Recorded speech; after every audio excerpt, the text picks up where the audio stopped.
हेंद्रे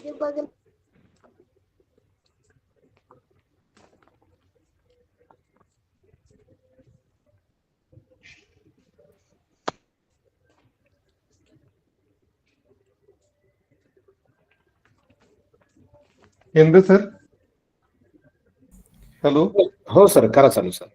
करा चालू. नमस्कार विद्यार्थी मित्रांनो, मिशन आरंभ अंतर्गत आज आपण 2021च्या गणित विषयाच्या जे काही प्रश्न आहेत 59 प्रश्नापासून 75 प्रश्नापर्यंत आपण आज सोडून घेणार आहोत. यामध्ये आपण सोप्या सोप्या ट्रिकचा वापर करणार आहोत, जेणेकरून तुम्हाला उत्तर लवकर आणि सोप्या रीतीने निघेल आणि म्हणजे तुम्हाला काय लक्षात राहील असे आपण ट्रिक्स पाहणार आहोत. मी रोकडी किरण बाळासाहेब, पंचायत समिती राहता अंतर्गत गोलारवाडी शाळेमध्ये शिक्षक आहे. आपण पहिला प्रश्न पाहूया. आपण 59वा प्रश्न याच्यामध्ये विचारलंय आपल्याला, कोणते पायथागोरसचे त्रिकूट नाही? कोणते पायथागोरसचे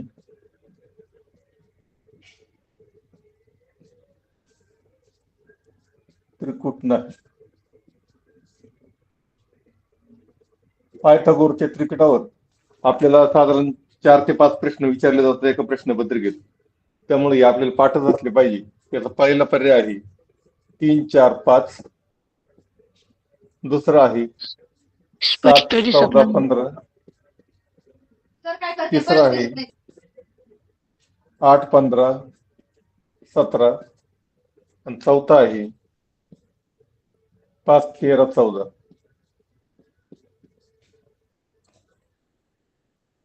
आपल्याला प्रश्न विचारलाय याच्यापैकी कोणते पायथागोरसचे त्रिकूट नाहीत? 4 पर्याय दिले. तुम्हाला 1 मिनिट देतो. 1 मिनिटामध्ये उत्तर आपण द्यायचंय, नंतर मी तुम्हाला सांगतो.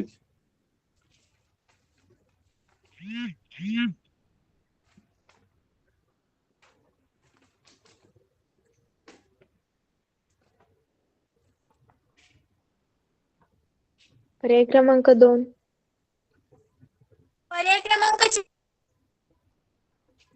पर्याय क्रमांक 4 ज्यांनी उत्तर दिलं त्यांचं बरोबर आहे. तुम्हाला हे त्रिकूट माहित पाहिजे. 3, 4, 5 हे त्रिकूट आहे, 7, 14, 15 हे त्रिकूट आहे आणि 8, 15, 17 हे पण त्रिकूट आहे. 5, 13, 14 हे मात्र त्रिकूट नाही. म्हणजे आपल्याला हे एका सेकंदामध्ये याचं उत्तर आपल्याला माहित पाहिजे की पायथागोरसचे त्रिकूट. विद्यार्थी मित्रांनो, आपल्याला पाठच पाहिजे.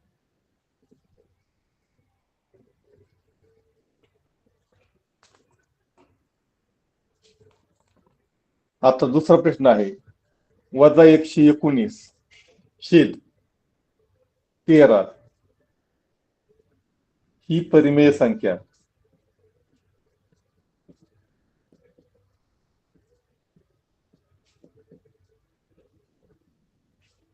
कोणत्या 2 पूर्णांकाच्या दरम्यान आहे? पूर्णांकांच्या दरम्यान आहे.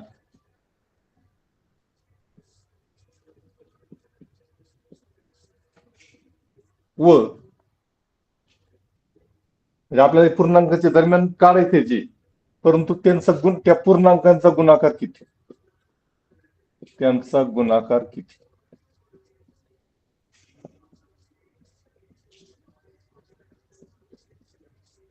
आपल्याला हे उत्तर विचारले, त्यांचा गुणाकार किती? पहिला पर्याय आहे 65. दुसरा पर्याय आहे 90. तिसरा पर्याय आहे -72 आणि चौथा पर्याय आहे 72. तुम्हाला 1 मिनिटाचा वेळ देते, त्याचं उत्तर काढायचं आहे.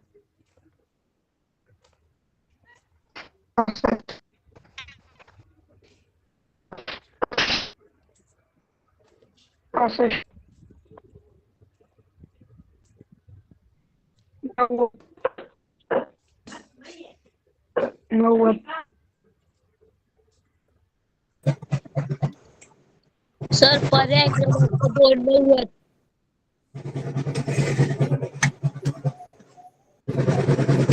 आता जायला लागले.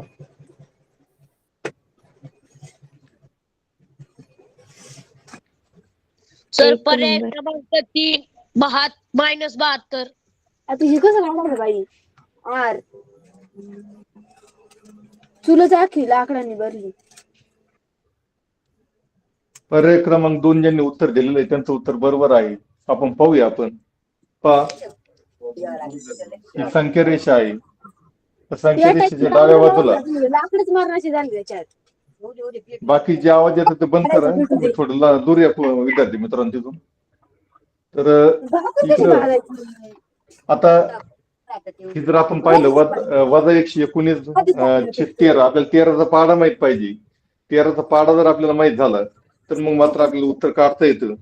तर आता 13×9 = 117 होतात. 13×1 = 13, 13×9 = 117 आणि खाली 2 शिल्लक राहतात आणि त्याच मग उत्तर येतं त्याचं 9.213 म्हणजे वजा 9 पूर्णांक म्हणजे वजा 9च्या पुढे ही संख्या आहे. वजा 9च्या पुढे ही संख्या आहे आणि वजा 9च्या पुढे आपल्याला माहिती वजा 10 असतात म्हणजे 2 पूर्णांकाच्या दरम्यान ही संख्या आहे. हे कसं काढलंय तुम्हाला सांगतो. 13 ने 119 ला भाग दिला 9 आणि ते आलं 9.213 असा तो भाग येतो आणि म्हणून ती संख्या ही वजा 9 आणि वजा 10च्या दरम्यान आहे आणि वजा 9 आणि वजा 10 जर आपण गुणाकार केला तर तो अधिक 90 येतात. म्हणून पर्याय क्रमांक 2 हा बरोबर आहे.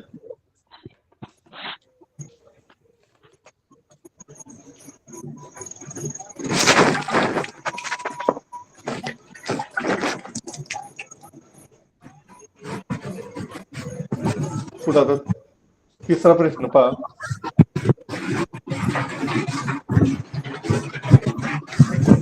व 169चा वर्ग वजा 1 छेद 13चा वर्ग वजा 1 बरोबर किती असा प्रश्न विचारलाय आपल्याला. पहिला पर्याय आहे 171, दुसरा आहे 168, तिसरा आहे 169 आणि चौथा आहे 170. काढायचं आपलं. तुम्हाला वेळ आता चालू होते. 1 मिनिटामध्ये येतं उत्तर आलं पाहिजे सगळं.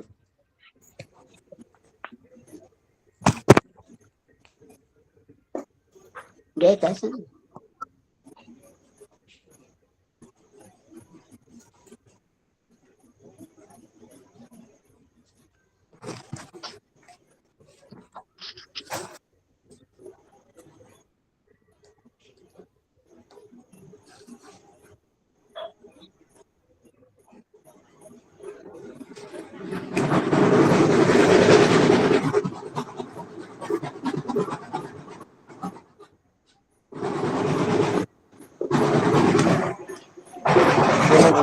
खरखर आवाज कोणाचा येऊ राहिला त्यांनी बंद करा ते. Sir 4 number.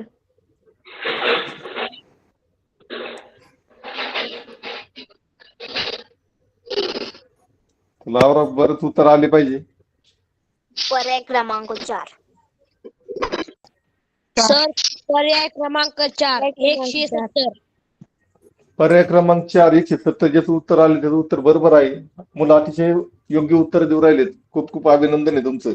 आता आपण पाहूया आपल्याला जे काय आहे नित्य समीकरणाचा जो काही प्रकार आहे त्याच्यावर आधारित उदाहरण आहे. त्याच्यामध्ये आपल्याला एक माहित आहे ए वर्ग वजा बी वर्ग बरोबर ए अधिक बी आणि ए वजा बी असं हे सूत्र आहे. ए वर्ग वजा बी वर्ग बरोबर ए अधिक बी आणि दुसऱ्या कंसात ए वजा बी. आता ही 2 पद आहेत इथं 169 आणि 1 आणि खाली पण 2 पद आहेत 13 आणि 1. मग आता यांचे अशा प्रकारे यांचा विस्तार करायचा आहे. 169 अधिक 1 याच्यात येईन पहिलं आणि दुसरं 169 वजा 1 छेदस्थानी 13 अधिक 1 आणि 13 वजा 1 अशा प्रकारे. आता यात जर बेरीज केली आपण 170 गुणिले दुसऱ्या याच्यात येईन 168 खाली 14 गुणिले 12 येते. या 12ने जर 168 12चा पाडा आपल्याला येतोय 12 1 12 खाली राहील 2 खाली राहिले 4 12 चौक 48 म्हणजे 14 येतात. या 14चा आणि या 14चा भागाकार होतो. खाली राहतात फक्त 170. म्हणजे 170 हे उत्तर याचं आलेलं आहे. अशा प्रकारे सोप्या पद्धतीने करायचे.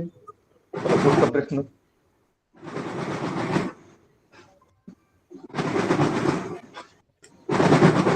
कोणाच तरी आवाज येऊ राहिला असं काहीतरी, तो बंद करा बरं. तो म्हणजे असं जर राहील तर सर्वच मुलांचा आवाज बंद करावा लागेल आपल्याला. साकोरेंचा आवाज येतोय, त्यांनी जरा बंद करा थोडा वेळ. माईक बंद ठेवायचं, उत्तर देताना चालू ठेवा. रिक्षावाल्या काकांना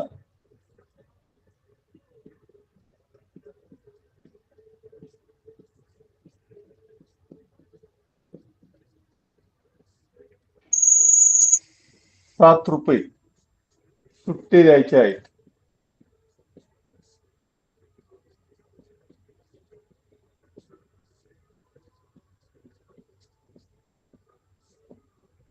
त्यासाठी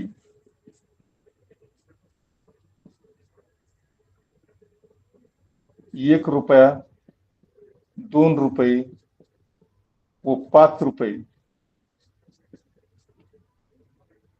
ची पुरेशी नाणी आहेत.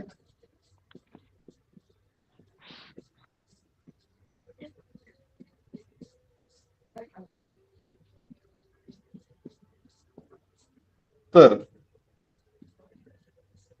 ₹7 किती प्रकारे देता येतील?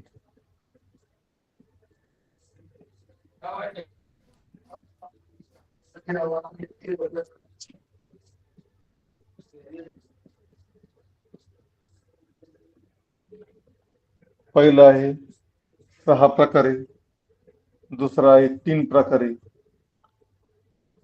तिसरा आहे 5 प्रकारे, चौथा आहे 4 प्रकारे.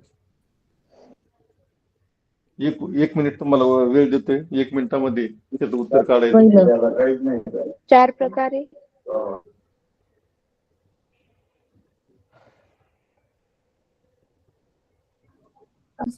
काही करायचं नाही, आपल्याला 1 मिनिट दिलेलं आहे प्रत्येकाला. योग्य उत्तर काढायचं आपल्याला. 4 प्रकारे. 6 प्रकार. सर आता एक सोपा प्रश्न आहे, पर्याय चुकायलाच क्रमांक नाही. 2, 3. बऱ्याच विद्यार्थ्यांना चुकू राहिले. सोपा प्रश्न चुकू राहिलाय तुमचा. सर पर्याय क्रमांक 4. सर पर्याय क्रमांक 4, 4. पर्याय क्रमांक 4.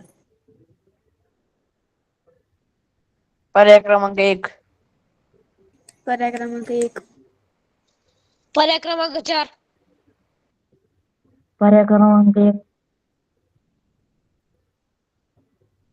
पर्याय पर्याय क्रमांक क्रमांक पर्याय क्रमांक 4. पर्याय क्रमांक 1 यांनी ज्यांनी उत्तर दिलं त्यांचं उत्तर बरोबर आहे. बाकी ज्यांचं पहा घाईमध्ये चुकलेलं आहे, एवढं सोपे प्रश्नाचं उत्तर तुम्ही चुकवलेलं आहे.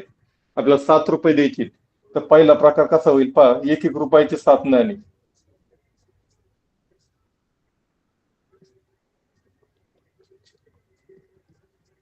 हा पहिला प्रकार झाला. दुसरा प्रकार आहे, पहिले ₹2 नाणं घ्यायचं, बाकीचे 5 ₹1 घ्यायचे.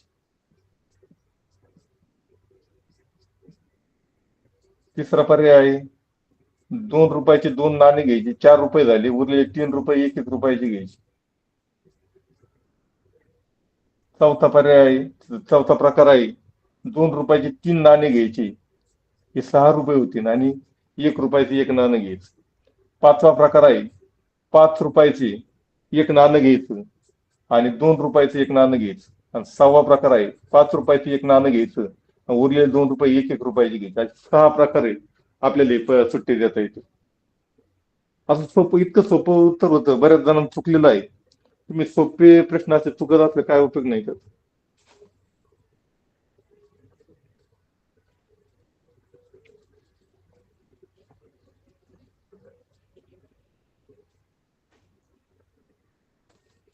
पुढचा प्रश्न. रिया आणि तिच्या 4 मैत्रिणींच्या 4 मैत्रिणींच्या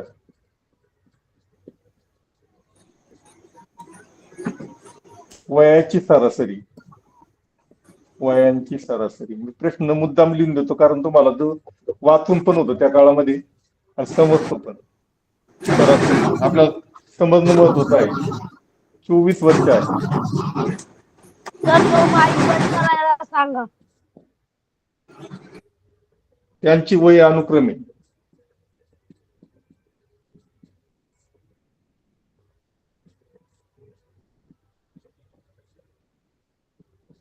त्यांची वय अनुक्रमे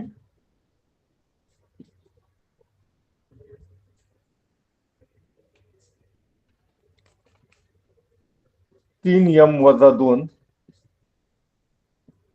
2m+7 4m-7 3m आणि 3m+2 अशी आहेत वर्ष आहेत. तू ऑफिस उठली का मोकर जाऊन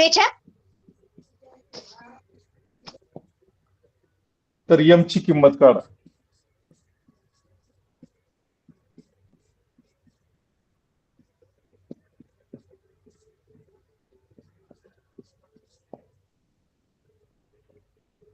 पहिला पर्याय 7, दुसरा आहे 9, तिसरा आहे 8, चौथा पर्याय 5.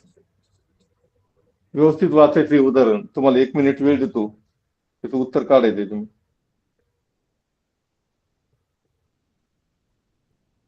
सोपा प्रश्न आहे.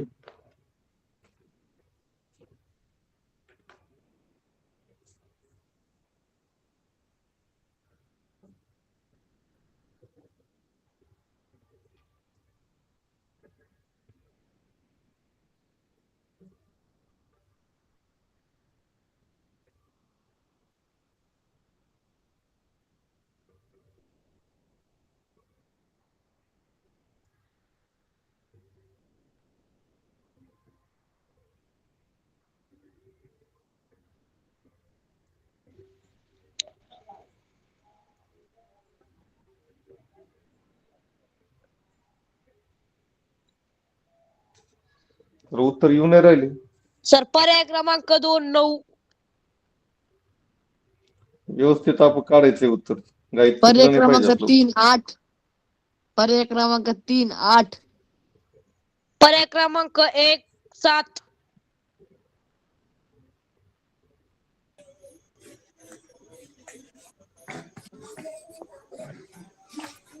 पर्याय क्रमांक 3 8. पर्याय क्रमांक 3. पर्याय क्रमांक 3. पर्याय हा. क्रमांक 3. पर्याय क्रमांक 3 ज्यांनी उत्तर दिले त्यांचं उत्तर बरोबर आहे. बाकी ज्यांचं चुकलंय का चुकतंय पाहून घ्या. बाकी चुकायला नाही पाहिजे. सोपी उदाहरणं आहे ती. आता आपल्याला माहिती आहे की रिया आणि तिच्या 4 मैत्रिणी म्हणजे 5 जण झाली. 5 जणांचं वय सरासरी 24 आहे. म्हणजे त्यांचं एकूण जर बी आपण हे काढले तर ते येतं 120. 5 जणांचं एकूण वय येतं 120. आणि मग आता हे जे त्यांचे वय दिलेत वैदिक राशींमध्ये ते आपण त्याची बेरीज करायची.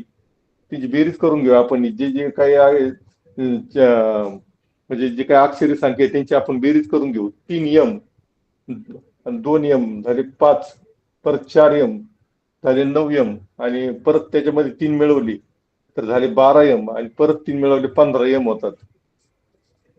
15m आणि आता जी काही संख्या आहेत त्यांची बेरीज करून घेऊ. -2 आणि आता इथं +7 आणि -7 हे 0 होतील. -2 आणि +2 हे पण 0 होतील आणि इथं काहीच नाही म्हणजे संख्या काहीच येणार नाही. आपलं येईल समीकरण असं होईल 15m बरोबर 120. m इकडे ठेवला की 15 जर इकडे आणली भागिले होती 15 1 15 15 8 120 अतिशय असं सोपं उत्तर होते. तर ते m ची किंमत आहे 8. अशा प्रकारे सोपं होते. पुढे पाहूया आपण.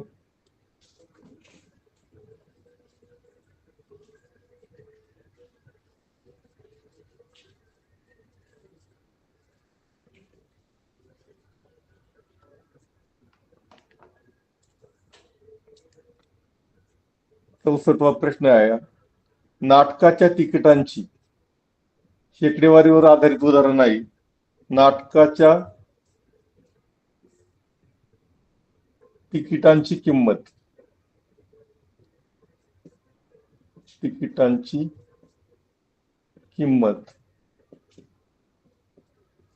25% वाढवल्यामुळे 25% वाढवल्यामुळे 15% खप म्हणजे विक्री कमी झाला.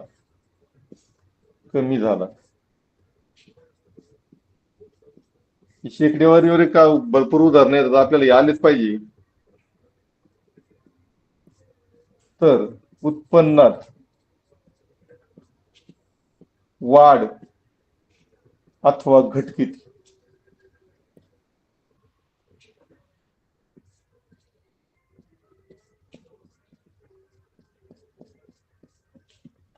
पहिला पर्याय आहे 6.25% वाढ. दुसरा पर्याय आहे 6.25% घट. तिसरा पर्याय आहे 12.5% वाढ. चौथा पर्याय आहे 12.5% घट. तुमचा वेळ चालू होतो, 1 मिनिटामध्ये उदाहरण सोडवायचं आहे.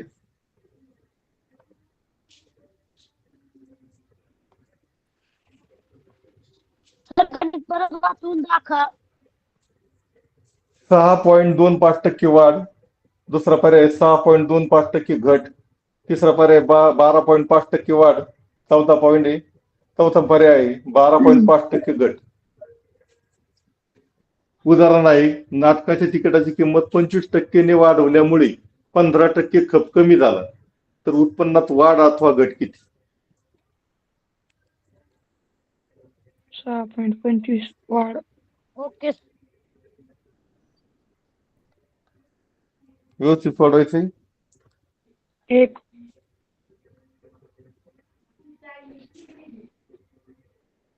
शेकडेवारीची भरपूर उदाहरणं येतात, त्याच्यामुळे शेकडेवारीचा आपल्याला चांगला सराव असला पाहिजे. शेकडेवारी प्रकार आला पाहिजे आपल्याला.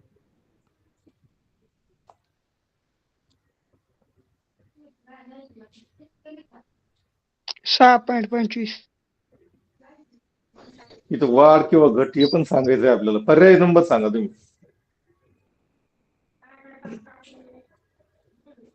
6.25 दोन ठिकाणी, एक ठिकाणी वाढ आहे, एक ठिकाणी घट आहे. नेमकं काय आपलं काय उत्तर आहे? वाढ आहे का घट आहे?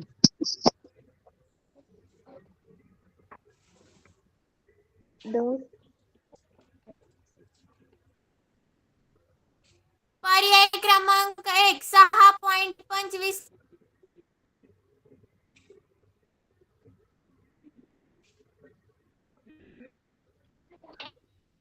पर्याय क्रमांक 1. वाढ. पर्याय क्रमांक 1 6.25% वाढ. पर्याय क्रमांक 1 ज्यांनी उत्तर दिलं त्यांचं उत्तर बरोबर आहे आणि बऱ्याच जणांनी बरोबर उत्तर दिलेलं आहे. तुम्हाला शेकडेवारीची चांगली समज आहे, याबद्दल मला खूप आनंद होत आहे. तर पाहूया आपण. इथं आपण नीट समजून घ्यायचंय. तिकिटाची किंमत 25% वाढवली आणि त्याच्यामुळे काय झालं, 15% लोक कमी यायला लागली. खप कमी झाला तिकिटांचा. तर उत्पन्नात वाढ अथवा घट झाली का ते आपल्याला पाहायचं. आपल्याला जर पहिलं जर ते तिकीट 100 रुपयाला धरलं आपण, वाढ 25% वाढ झाल्यामुळं ते तिकीट होईल 125% म्हणजे खाली छेद परत. आणि खप हा 15% कमी झाला. 15% म्हणजे 100 मधून 15 गेले 85%. हा गुणाकार केला तर आपल्याला उत्तर येते. असे सोप्या याच्यामध्ये आपण हे करायचंय. 0 गेले 2 शून्य गेले. आता 25 ने जर आपण 100 ला भाग दिला, 25 चोक 100, 25 चा 5 125. 4 ने जर आपण 85 ला भाग देतोय, भाग जात नाही, तर आपण गुणाकार करून घेऊ. 5 5 25, 5 8 40, 2 42.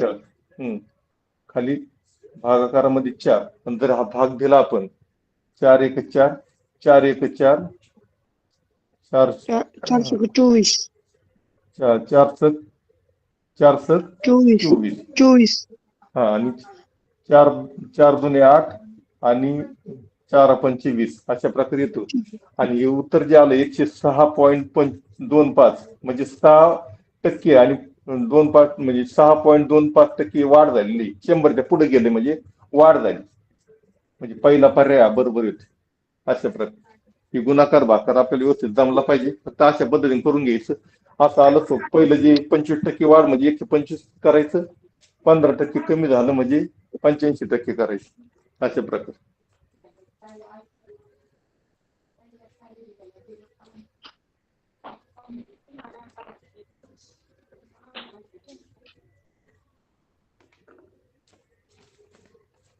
पुढचा प्रश्न आहे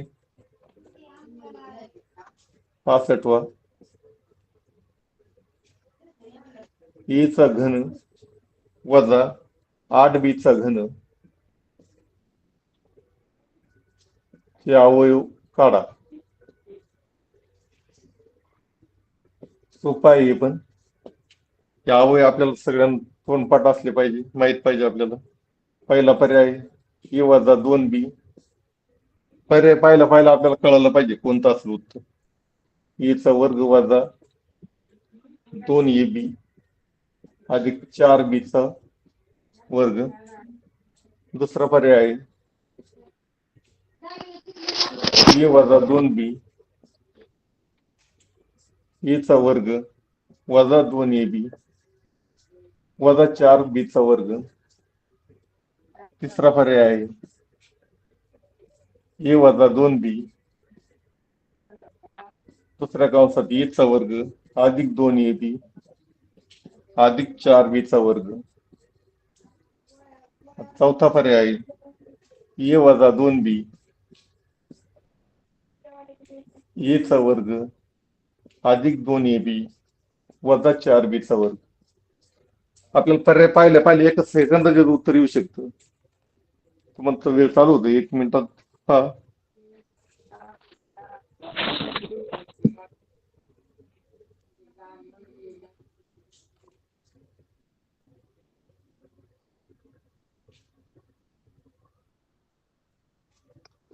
एक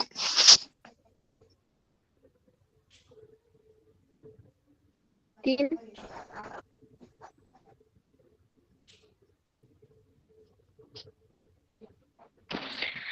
एक. पर्याय क्रमांक 3. पर्याय क्रमांक 1 किंवा 3. दोन पर्याय नाही याला एकच पर्याय द्यायचा आपल्याला. आणि दोन पर्याय एक ठिकाणी आपण दोन पर्याय लिहिले, एक पर्याय जिथं उत्तर असतं ते दोन पर्यायाला जर गोल केलं तर उत्तर चुकता येते. तुम्ही बरोबर जरी एखादा पर्याय असला तरी चुकून जाईल ते. एक. हो सर. 3. एक.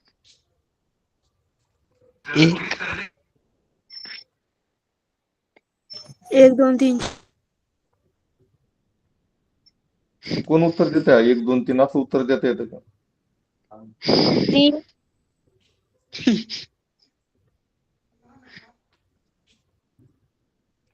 पर्याय क्रमांक 3 ज्यांनी उत्तर दिलेलं आहे त्यांचं उत्तर बरोबर आहे.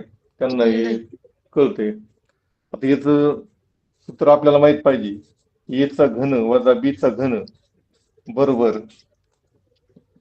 ए वजा बी आणि दुसऱ्या कंसात आहे ए चा वर्ग अधिक 2ab अधिक बी चा वर्ग. असे सूत्र आहे. या सूत्र आता याच्यात आपण पाहिलं आपल्याला कळतं. याच्यात पहिल्या जे काही कंस आहे त्याच्यामध्ये वजा चिन्ह पाहिजे. वजा चिन्ह आहे पहिल्या कंसामध्ये. आणि दुसऱ्या कंसामध्ये सर्व बेरजे चिन्ह असतात. ते जर तुम्ही तिन्ही पर्याय पाहिले तर प्रत्येक ठिकाणी कुठेतरी वजा चिन्ह आहे. फक्त तिसऱ्या पर्यायामध्ये सगळे बेरजे चिन्ह आहे दुसऱ्या कंसामध्ये. आणि म्हणून तिसरा पर्याय बरोबर आहे.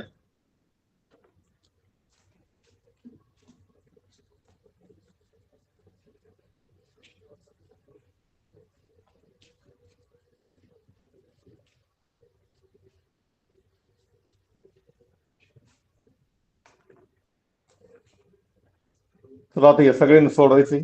पहा एका इष्टिकाची ती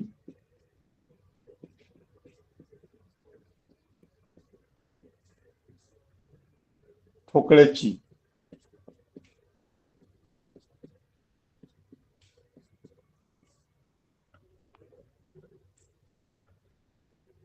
लांबी,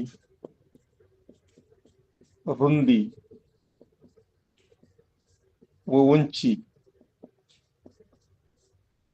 अनुक्रमे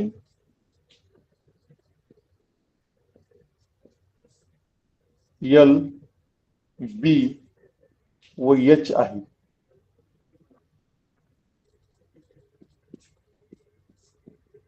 एल बी बरोबर 60 चौरस सेंटीमीटर,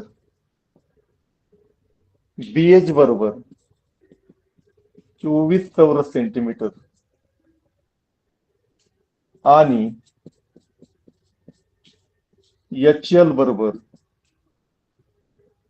40 चौरस सेंटीमीटर आहे.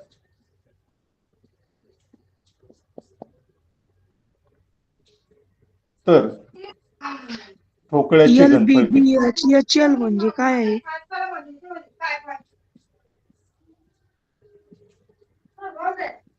तर ठोकळ्याचे घनफळ किती?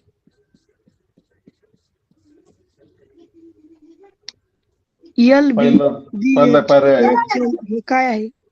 248 घन सेंटीमीटर. दुसरा पर्याय आहे 240 घन सेंटीमीटर. लांबी, रुंदी, उंची.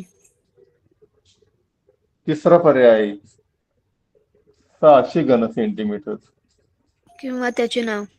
आणि चौथा पर्याय आहे 420 घन सेंटीमीटर. हे उदाहरणामध्ये सर्व दिलेलं आहे. एल काय आहे, बी काय आहे आणि एच काय आहे. उदाहरण वाचल्यावर आपल्याला कळत. इथं स्पष्ट सांगितलं लांबी आणि रुंदी आणि उंची अनुक्रमे एल, बी आणि एच आहे. आणि मग खाली त्यांचे गुणाकार म्हणजे एकेका पृष्ठाचं पृष्ठफळ दिलेलं आहे. आपल्याला ठोकळ्याचे घनफळ काढायला सांगितलं. 1 मिनिट देतोय, सर्वांनी सोडवायची.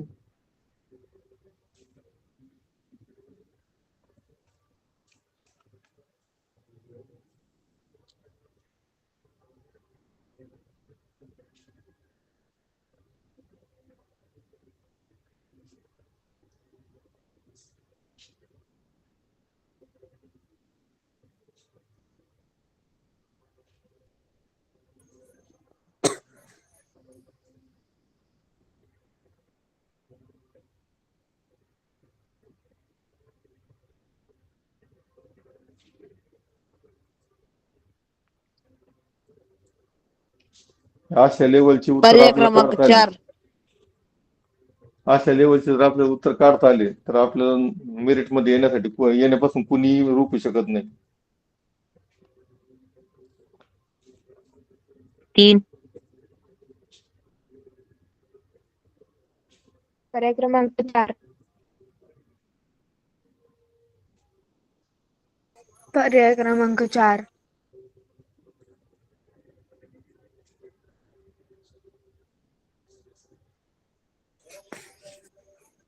पर्याय क्रमांक 1.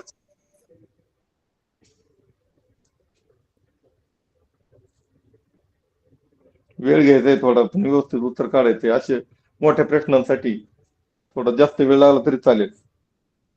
काही प्रश्न तुम्हाला माहिती पहिल्या सोडवता येतात आपल्याला, मग त्याचा वेळ या प्रश्नांना द्यायचा आहे. आपल्याला टाइम मॅनेजमेंट करायचंय.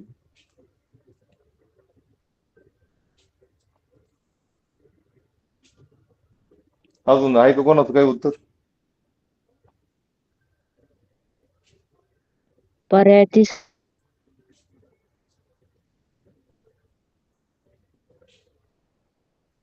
पर्याय 4.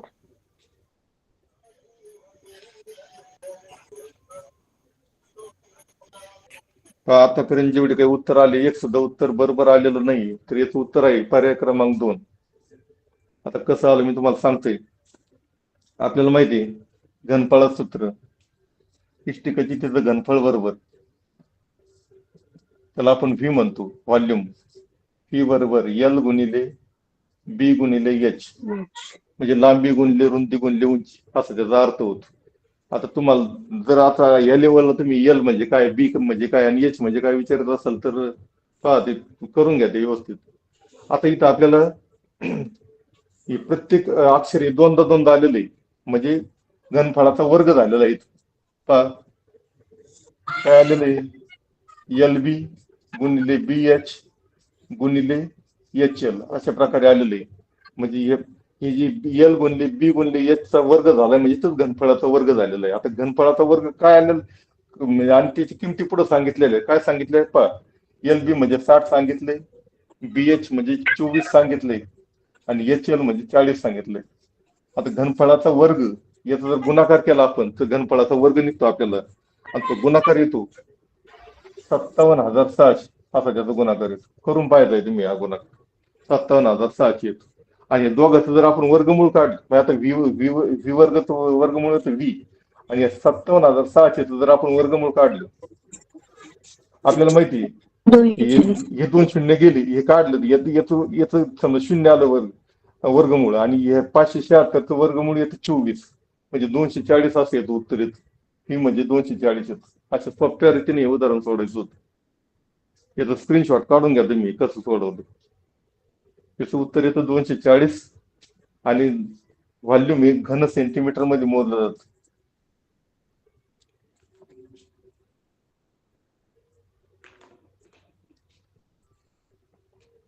हे उदाहरणाचं उत्तर एकच सुद्धा मला म्हणजे बरोबर ऐकायला आलेलं नाही. पाहून घ्या असं करायचंय आपल्याला.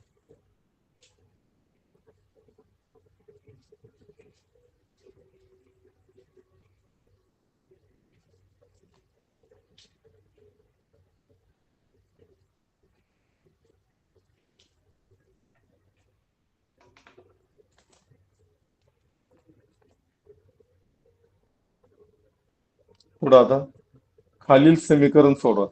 समीकरण सोडवायचं आहे. समीकरणांवर भरपूर उदाहरणं येतात तेव्हा आपल्याला सोडवता आलं पाहिजे. इक्वेशन्स x वजा 5/5 अधिक x अधिक 2/2 बरोबर 0. हे समीकरण आपल्याला सोडवायचे. याचा पहिला पर्याय आहे 0, दुसरा पर्याय आहे 0.7, तिसरा पर्याय आहे 10/7 आणि चौथा पर्याय 13/2. चला तुमचा वेळ चालू होते. 1 मिनिटामध्ये उदाहरण सोडवायचे. 0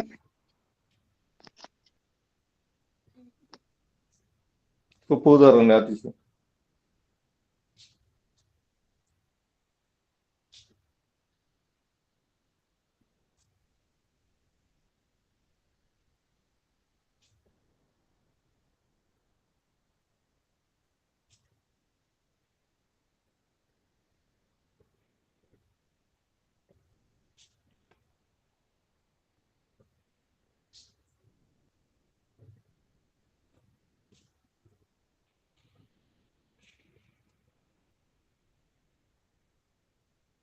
शून्य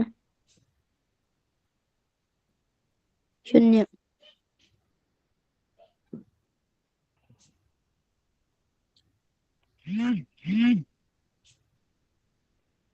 पर्याय क्रमांक 1. हा सर्वजणांनी याचं उत्तर बरोबर दिलेलं आहे. पहिला पर्याय क्रमांक 1 0 याचं उत्तर बरोबर आहे. खूप खूप अभिनंदन. असे उत्तर तुम्हाला आले पाहिजे. तर आपल्याला माहिती आता ह्या दोन संख्यांची बेरीज सांगितलेली. आपल्याला बेरीज करण्यासाठी आपल्याला छेद समान पाहिजे. पहिलं x वजा 5 ला आपल्याला 2 ने जर गुणलं आपण तर ते 2x आणि वजा 10 येतील. ते खाली यांचा लसावी 10 निघन अधिक दुसरी जी संख्या आहे त्याला 5 निघून येते 5x अधिक 10 होईल ते बरोबर 0 आणि ही 10 तिकडून नेली 2x वजा 10 अधिक 5x अधिक 10 शून्याला जर 10 निघून तर उत्तर 0च येतं ते. आणि यांचं जर करून घेतलं आपण 2x आणि 5x वजा 7x वजा 10 आणि अधिक 10 होतात शून्य. शून्य 7 बरोबर 0 येतं. हे 7 तिकडे नेले 0/7 याचं उत्तर येईल 0. शून्याला कोणत्याही संख्येने भागलं तर उत्तर 0 येतं. म्हणजे पर्याय क्रमांक 1 हा बरोबर आहे. शून्य अशा प्रकारे हे उदाहरण सोडवायचे.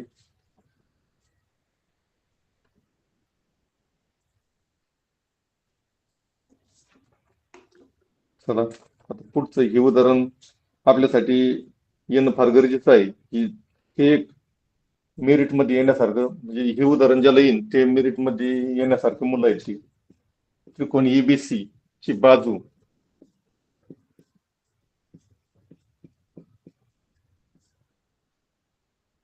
पाहिजे एक त्रिकोण एबीसी दिलेला आहे.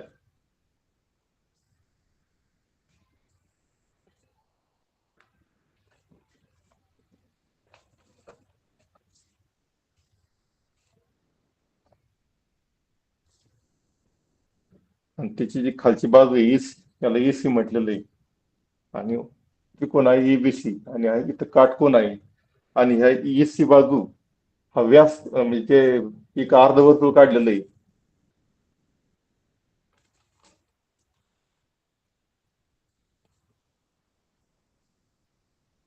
अशा प्रकारे अर्धवर्तुळ काढले आणि हा एसी आहे याचा व्यास आहे असं आपल्याला दिलेलं आहे. आणि या अर्धवर्तुळाची परिमिती दिली. या अर्धवर्तुळाची परिमिती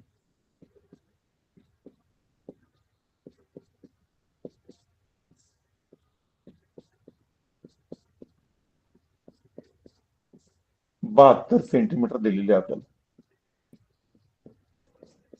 72 सेंटीमीटर आहे. आणि बीसी बाजू जी काय बीसी आहे ती एओ आणि ओसी इतकी आहे. तर आपल्याला सांगितलंय तर त्रिकोण एबीसी ची परिमिती काढा.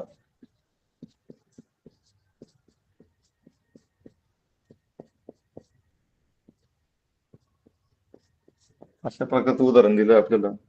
त्याचा पहिला पर्याय आहे 42 अधिक 14 वर्गमुळात 3. त्याचा दुसरा पर्याय आहे 56 वर्गमुळात 3. तिसरा पर्याय आहे 56 आणि चौथा पर्याय आहे 42 वर्गमुळात 3 अधिक 14. तर तुमचा वेळ चालू होता. आता उदाहरण नीट समजून घ्या. लय अवघड आहे.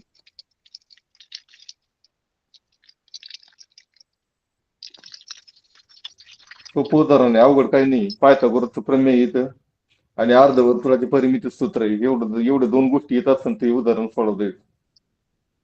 ए बी सी बी बाजू कशी काढायची?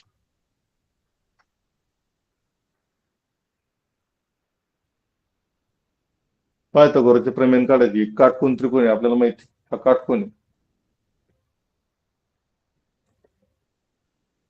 पायथागोरसचा प्रमेय वापरण्यासाठी आपल्याला 2 बाजू माहित पाहिजेत. अर्धवर्तुळाची परिमिती आल्यानं परिमितीवरून वर्तुळाची त्रिज्या काढता येते. अर्धवर्तुळाच्या त्रिज्येवरून अर्धवर्तुळाचा व्यास काढता येतो. सगळ्या बाजू काढता येतात आपल्या.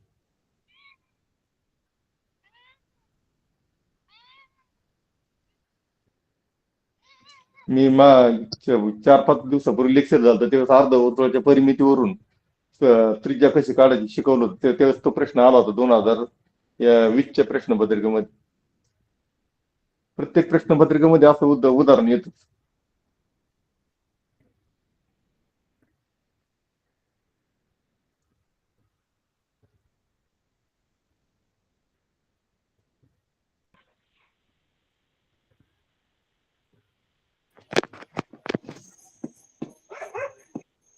प्रयत्न तर करा, तुम्ही प्रयत्न करा. हो. हे असेच प्रश्न चॅलेंजिंग असतात. हे ज्याला येतं तो मेरिट मध्ये आल्याशिवाय राहणार नाही.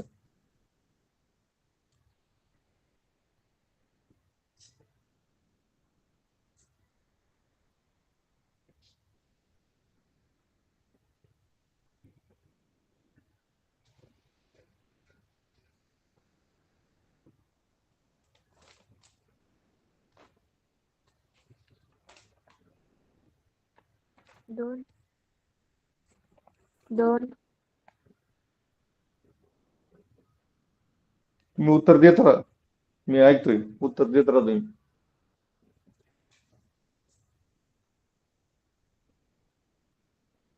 या प्रश्नासाठी तुम्हाला मी 2 मिनिटं देते, सोडवा. पर्याय क्रमांक 1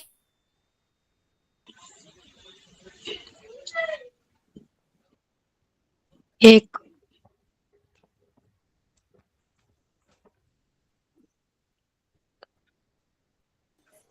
2 एक पर्याय क्रमांक 2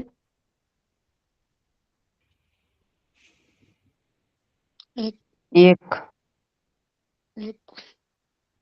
3 1 पर्याय क्रमांक 1 ज्यांनी उत्तर दिलं त्याचं उत्तर बरोबर आहे. खूप खूप अभिनंदन ज्यांनी पर्याय क्रमांक 1 उत्तर दिलं त्यांचं. पाहूया आपण आता. तुम्ही हे सूत्र लिहूनच घ्या. अर्धवर्तुळाची परिमिती दिलंय, आता उत्तर बरोबर आलेलं आहे. तुम्ही समजून घ्या. आता अर्धवर्तुळाची परिमिती पहिल्यांदा जाणून घ्या. अर्धवर्तुळाची परिमिती हे सूत्र लिहूनच घ्या तुम्ही. बरोबर 36/7 गुणिले r हे सूत्र वापरायचे त्यासाठी. 36/7 गुणिले r आणि याच्यात किंमत जर घातली आपण, परिमिती 72, 36/7 गुणिले r, आपल्याला r ची किंमत काढायची. ही 36/7 इकडे आणायचे, हे होते 736. 36 ने जर भागलं, 36 1 36, 36 2 72, 7 2 होतात 14. ही आली परिमिती, अर्धवर्तुळाची परिमिती आलेली. परिमिती ते हे आले, त्रिज्या आलेली अर्धवर्तुळाची. परिमितीच्या सूत्रावरून आपण r म्हणजे त्रिज्या काढली. त्रिज्या म्हणजे ही, आणि ही खालचं जे व्यास आहे हा त्रिज्याच्या दुप्पट आहे. म्हणजे ही बाजू येते 14 आणि खालची बाजू येते 28. आणि मग आपल्याला पायथागोरसचं प्रमेय वापरून ही बाजू काढता येते. पायथागोरसचं प्रमेय आपल्याला माहित आहे. पायथागोरस हे प्रमेय हायपोटेनियसचा स्क्वेअर बरोबर कर्ण वर्ग बरोबर पाया वर्ग अधिक उंची वर्ग. उंची वर्ग. आता याच्यामध्ये 14 पाया आहे आणि जे 28 आहे हायपोटेनस म्हणजे कर्ण आहे, म्हणजे 28चा वर्ग बरोबर 14चा वर्ग, आणि आपल्याला उंचीचा वर्ग काढायचा आहे, अधिक उंचीचा वर्ग. अशा प्रकारे याची मांडणी येईल. आणि मग जर आपण या सूत्रामध्ये म्हणजे जर काढला आपण 28चा वर्ग सांगता येतो कोणाला? 28 वर्ग किती? 784. 14चा वर्ग 196 आणि उंचीचा वर्ग आपल्याला काढायचा. उंचीचा वर्ग काढायचा. आता जर 196 इकडे आणले, 784 वजा 196 बरोबर उंचीचा वर्ग. आता यात जर आपण वजाबाकी केली तर ही वजाबाकी येते आपली 588 बरोबर उंचीचा वर्ग. आता उंची काढण्यासाठी आपल्याला 588चं वर्गमूळ काढावं लागेल. तर 588चं वर्गमूळ निघत नाही, तर मग या 588ची आपण फोड करायची. ती फोड अशी 196 गुणिले 14 अशी फोड येईल. 196 गुणिले 3 येईल. 196 गुणिले 3 अशी त्याची फोड येईल.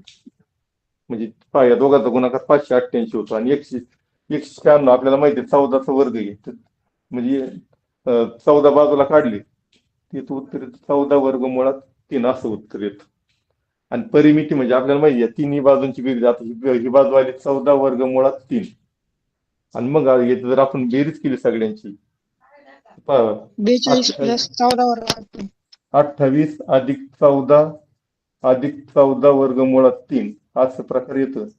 मग याची जर बेरीज केली आपण तर बेरीज येते 14ची 28ची 14ची बेरीज येते 42 अधिक 14 वर्गमुळात 3 असं याचं उत्तर निघतं. अशा प्रकारे उदाहरण आपल्याला सोडवता आलं पाहिजे. हे सूत्र तुम्ही अर्धवर्तुळाच्या परिमितीचे बरेच उदाहरण येऊ राहिले तर हे सूत्र ध्यानात ठेवा. 36/7 गुणिले आर हे सूत्र येते.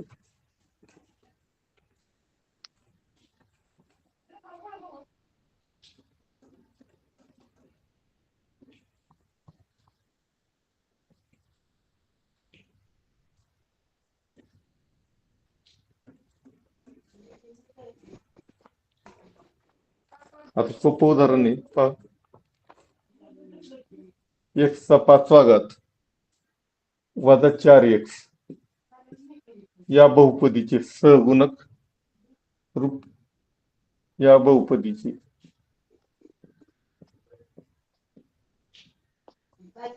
सहगुणक रूप लिहा.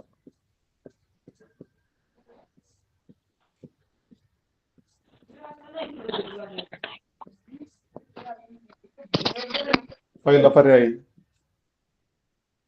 1 वजा 4. दुसरा पर्याय 1 0 0 0 वजा 4 0. तिसरा पर्याय 1 0 0 0 वजा 4. तिसरा पर्याय चौथा पर्याय 1 0 0 0 4. चला सोडव.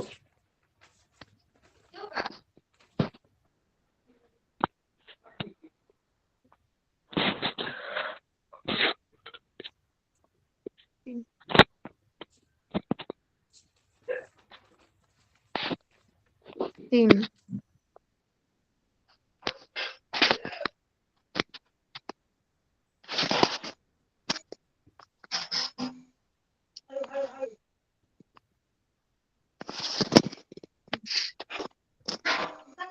तीन.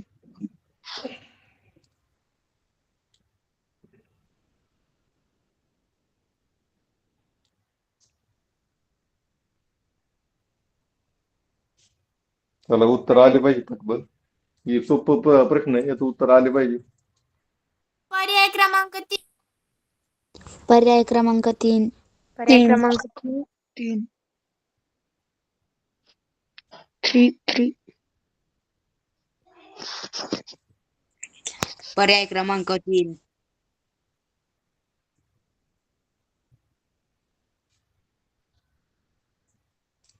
उत्तर चुकलेलं आहे. याचं उत्तर आहे पर्याय क्रमांक 2.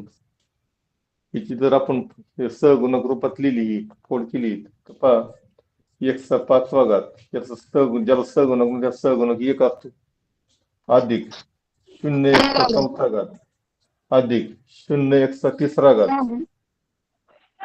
अधिक 0 एक्सचा वर्ग वजा 4x अधिक 0 अशा प्रकारे याची फोड येते. आणि मग हे सहगुणक आपण जर रूपात लिहिलं तर पहिला सहगुणक 1, दुसरा 0, तिसरा 0, चौथा 0, वजा 4 आणि 0 अशा प्रकारे याची सहगुणक रूप येतं.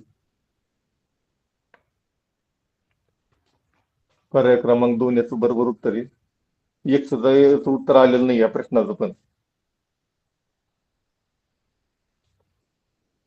थोडी तयारी करायला पाहिजे आपण. चला पुढे आता शेकडेवारी सोपं उदाहरण आहे. सुरेश रावांनी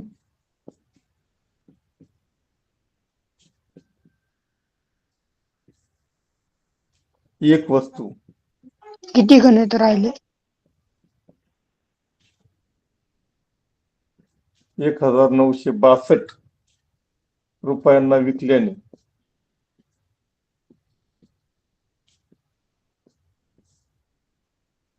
त्यांना शेकडा 9 नफा झाला.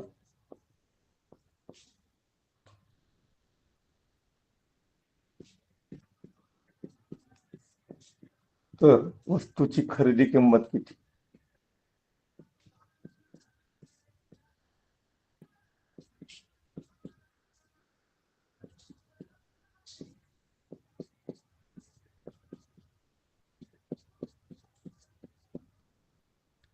पहिला पर्याय 1900 रुपये, दुसरा पर्याय 1850 रुपये, तिसरा पर्याय 1950 रुपये आणि चौथा पर्याय 1800 रुपये. काढायचं. खूप उदाहरणं यायला पाहिजे.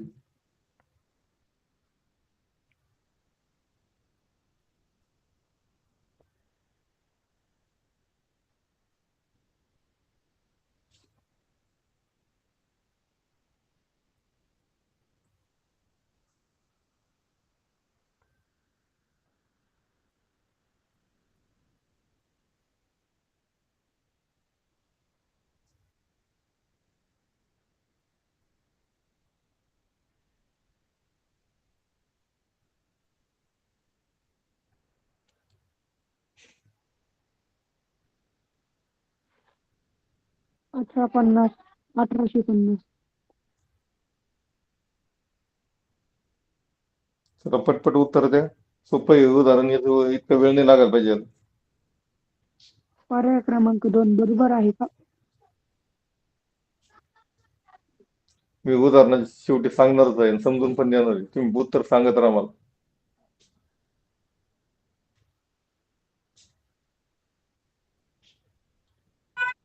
पर्याय क्रमांक 4.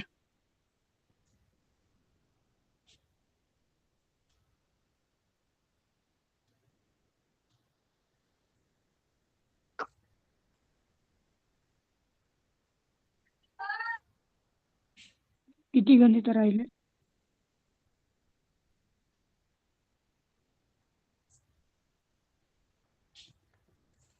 पर्याय क्रमांक 4 हे एकानेच उत्तर दिलं आहे आणि ते उत्तर बरोबर आहे. पर्याय क्रमांक 2 वगैरे उत्तर चुकलेले आहेत. तर सोपं आहे अतिशय. दोन गोष्टी तिथं, खरेदी किंमत आणि विक्री किंमत. जर खरेदी किंमत आपण 100 धरली तर शेकडा 9 नफा, म्हणजे विक्री किंमत ती 109 ला विकतो आपण. त्यानंतर विक्री किंमत दिलेली आहे आपल्याला, ती प्रत्यक्षात विकली आपण 1962 रुपयाला.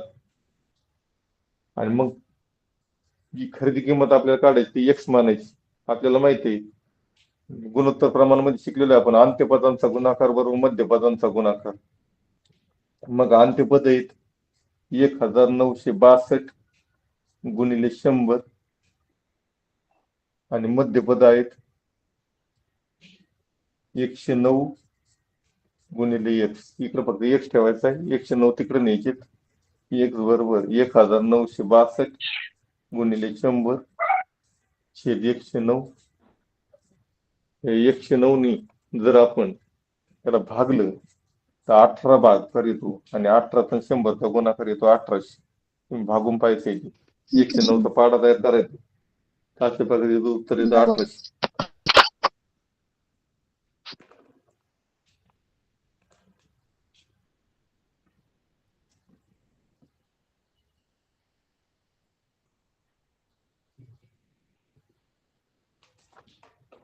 आता व्यस्त प्रमाणावरचं उदाहरण आहे.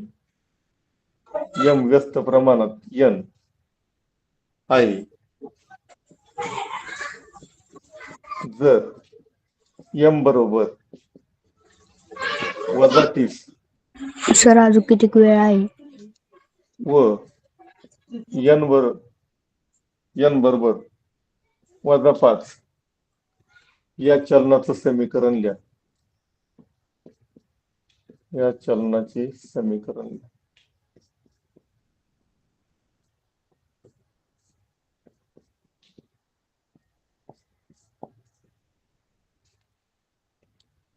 पहिला पर्याय यम बरोबर 6n.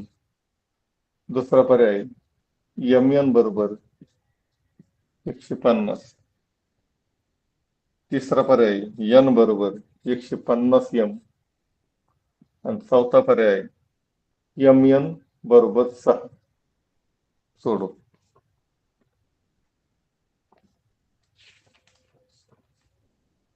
पर्याय क्रमांक 2.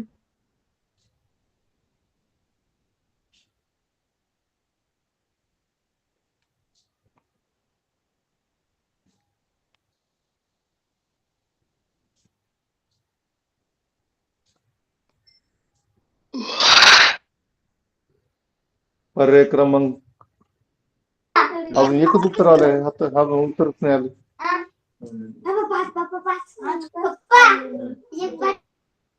पर्याय क्रमांक 2 हे उत्तर बरोबर आहे. एकाने दिलं पण ते बरोबर आहे. आपल्याला माहिती आहे व्यस्त प्रमाणामध्ये गुणाकार हा स्थिर असतो. म्हणजे एम आणि एन यांचा गुणाकार करावा लागणार आपल्याला स्थिर येण्यासाठी. म्हणजे -30 गुणिले -5 आणि त्याचं उत्तर येतं 150. एम एन बरोबर 150 हे समीकरण येतं. आपला वेळ संपलेला आहे. संपवायचं पुढे याचे आलेखाचे प्रश्न आहेत ते तुम्हाला सोपे असतात. तुम्हाला येते. हा उद्या. चालेल. ओके. तर तुम्ही अतिशय सुंदर अशी उत्तर दिली आणि काही अजून काही प्रश्न तुम्हाला अवघड जात आहेत, तुम्ही त्याची चांगली तयारी करा आणि आजच्या याच्यावरून तुम्हाला तसे हेच प्रश्न पुन्हा पुन्हा अंक बदलून रिपीट होत आहेत. तर तुम्ही त्याची चांगली तयारी कराल अशी आशा करतो आणि परीक्षेमध्ये तुम्हाला घवघवीत यश लाभेल अशी आशा करून हे लेक्चर संपलं. सर खूप छान शिकवलं. थँक्यू सर, खूप छान. थँक्यू सर, धन्यवाद सर. Okay, welcome. कोणाला काही कधी काही एखादा प्रश्न सोडून घ्यायचा असेल तर तुम्ही मला कॉन्टॅक्ट करू शकता.